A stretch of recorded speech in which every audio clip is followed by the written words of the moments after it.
Hey there, I'm out here at the Pawling Farm today.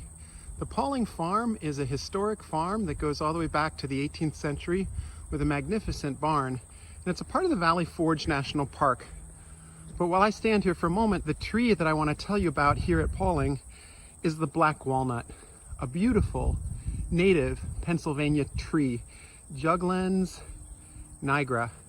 Black walnuts are cousins or sisters of the walnuts that we eat, which are typically English walnuts, but black walnuts are also edible and delicious, and their oil, black walnut seed oil, is really expensive and delicious, but spoils quickly. But it's an outstanding oil to use in salad dressings. So these black walnut trees, which we find in Pennsylvania, especially along the edges of farmland, have a couple of things that are really notable about them and that I want you to see. First, they have a compound leaf. That's a leaf of leaflets, a leaf made up of as many as 9 or 11 individual leaflets. So in that way, the leaf is like a feather. And I'll walk over here and show you on this walnut tree that feather-like leaf. And then I'm actually going to show you the fruits.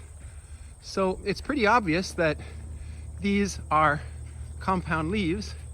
I'm going to just take a look from here. Nice. So what you see here is actually what looks like a collection of leaves. That's one leaf with all of those different leaflets. And I'll get one from lower down and let you see it. So here's our black walnut with these wonderful compound leaves. And if I look down on the ground, I see the walnut fruits. So I'm gonna pick a couple of these up and just put them together here. They're green. That is actually the walnut fruit. Now what you know is that a fruit is a ripened ovary, and inside it are seeds or a seed. And of course inside these is a walnut. So it's actually got a brown pigment that will stain your skin. It's got a really nice color to it, and you can use it as a dye. It's also got a strong smell. But inside there is a walnut, a black walnut. And so squirrels will chew into these and get the nut out of that. But these are your walnut fruits. Walnuts actually secrete a compound from their roots called juglone that prevents other plants from growing successfully around them. It's a chemical defense.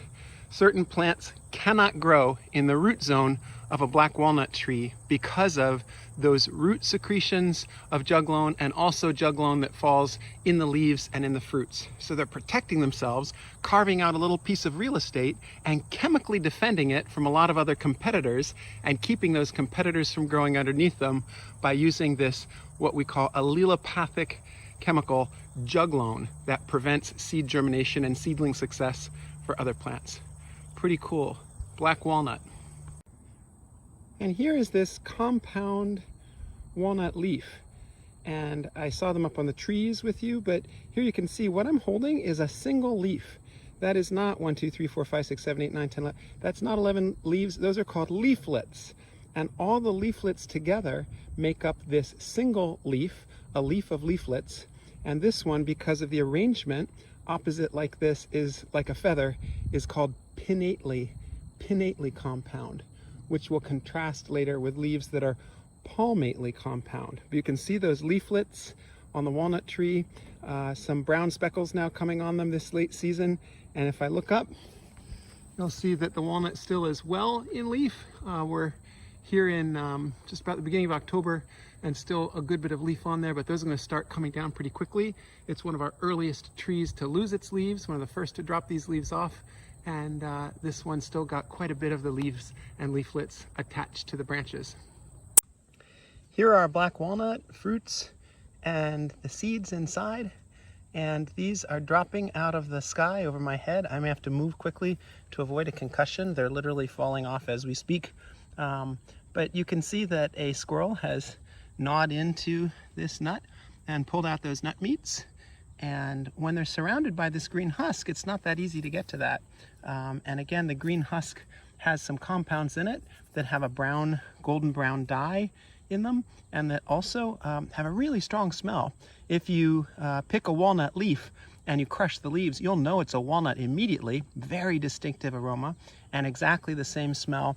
It's a little bit citrusy, a little bit fruity, a little bit spicy, but very much all I can say is it's the smell of a walnut, and nothing else smells quite like it.